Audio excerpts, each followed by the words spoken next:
जय श्री कृष्णा। आर्यव्रत की कहानियों में आपका स्वागत है। आज मैं आपको सुनाने जा रही हूँ राजा मोरध्वज की कथा। तो चलिए शुरू करते हैं।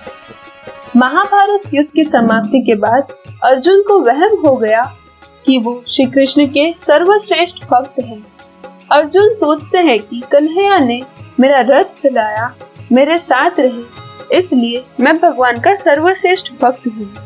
अर्जुन को क्या पता था कि वो केवल भगवान के धर्म की स्थापना का जरिया था। फिर भगवान ने उसका गर्व तोड़ने के लिए उसे एक परीक्षा का गवाह बनाने के लिए अपने साथ ले गए। श्री कृष्ण और अर्जुन ने जोगियों का वेश बनाया और वन में एक शेर पकड़ा और पहुंच जाते हैं भगवान विष्णु के परम भक्त राजा मोरध्वज के द्वार पर। राजा मोरध्वज बहुत ही दानी और आव भगत वाले थे। अपने दर पर आए किसी को भी वो खाली हाथ और बिना भोजन के नहीं जाने देते थे। दो साधु एक सिंह के साथ दर पर आए, ये जानकर राजा नंगे पांव दौड़ के द्वार पर आए और भगवान के तेज से नतमस्तक हो आतिथ्य स्वीकार करने के लिए कहा।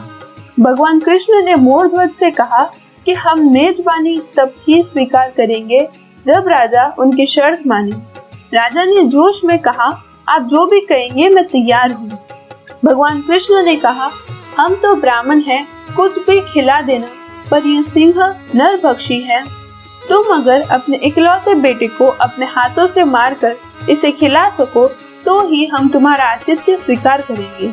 भगवान की शर्त सुन मोरध्वज के होश उड़ गए। फिर भी राजा आतिथ्य धर्म नहीं छोड़ना चाहता था।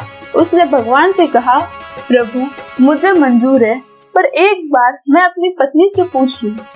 भगवान से आज्ञा पाकर राजा महल में गया तो राजा का उतरा हुआ मुख देखकर पतिव्रता रानी ने राजा से कारण पूछा।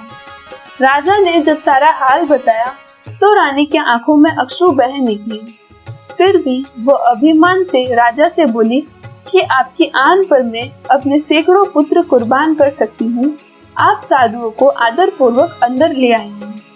अर्जुन ने भगवान से कहा, माधव ये क्या माजरा है, आपने यह क्या मांग लिया?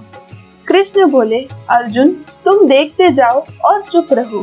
राजा तीनों को अंदर ले गए और भोजन की तैयारी शुरू की। भगवान को 56 भोग परोसा गया, पर अर्जुन के गले से उतर नहीं रहा था। राजा ने स्वयं जाकर पुत्र को तैयार किया।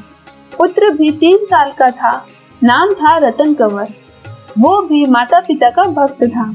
उसने भी हंसते हंसते अपने प्राण दे दिए, परंतु उफ ना की। राजा रानी ने अपने हाथों में आरी लेकर पुत्र के 2 टुकड़े किए और सिंह को परोस दिया। भगवान ने भोजन ग्रहण किया, पर जब रानी ने पुत्र का आधा शरीर देखा तो वो आंसू रोक न पाए। भगवान इस बात पर गुस्सा हो गए कि लड़के का एक फाड़ कैसे बच गया। भगवान रुष्ट होकर जाने लगे तो राजा रानी रुकने की मिन्नतें करने लगी। अर्जुन को एहसास हो गया कि भगवान मेरे ही गर्व को तोड़ने के लिए ये सब कर रहे हैं।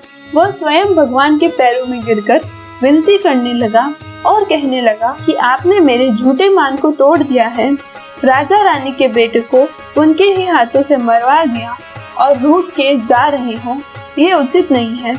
प्रभु मुझे माफ करो और भक्त का कल्याण करो। तब केशव ने अर्जुन का घमंड टूटा जान रानी से कहा कि वो अपने पुत्र को आवाज दे।